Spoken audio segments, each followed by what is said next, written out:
You touched on the fact that you're gonna be, sort of expanding lyrically on this one. I know you've always had a very special relationship, of course, with DJ Premier.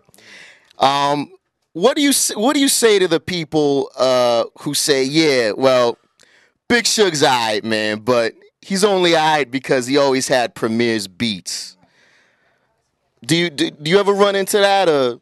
Um, like personally, no one has ever said that to me.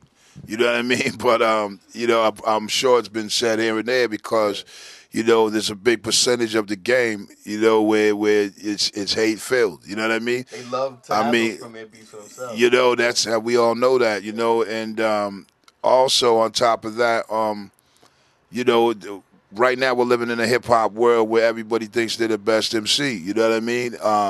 When I drive down the street or what have you, cats be listening to themselves and shit on beats. I know it because it'd be crazy.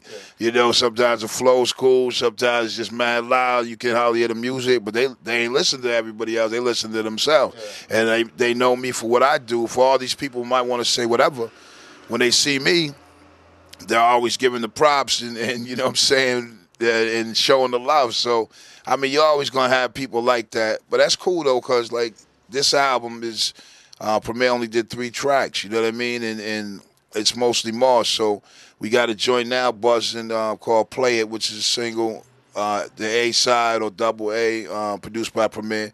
And also the B side is Leg Breakers, which is produced by Mars. That is, really some hard underground shit that's really getting the love too, man. Another month or so, everybody will see. But that Leg Breakers is Big Twins from the infamous Mob, and it's also Sean Price. You know what I mean? So we banged him up with that. But people will see this album. Like I said, this dude really got musical. He got some real hot shit. So people will see, man, that it ain't about just Premier's beats, but me and Premier, we have a we have a relationship, man. We have a chemistry. You know what I mean? So maybe it feels like that to people because Premier will make a beat after I rhymed on his phone.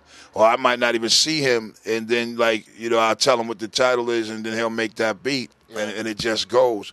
Like Militia, for instance, I was basically freestyling, putting it together in the living room.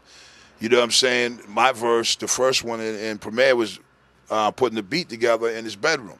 So while he's doing that, I'm rhyming because I hear what he's doing. And then, we got Militia. So I never sat and wrote that down.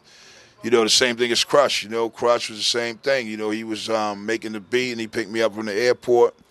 And then when I got to the studio, I just freestyled that. You know what I mean? So those were the early works. Now I'm writing all the time, of course, but still freestyling is a forte, too, of what I do still. But for all people who have that take, man, and say things like that, I mean, hey, if you want to get in the game and, do better or whatever, so be it. But the bottom line is that Boston has been around, for a while. The rap scene has been around for a while. And there's still a lot of these new MCs who aren't known internationally as such as Big Shug. You know what I mean? Doesn't mean I'm better or not, but I obviously know what I'm doing in that regard. You know what I mean? And I've passed down the wisdom plenty of times. So let them let the haters lay and continue to drink their fruit flavored haterade. There's a lot of that out here, but I'm gonna still keep on prospering, man, and doing my thing. Right.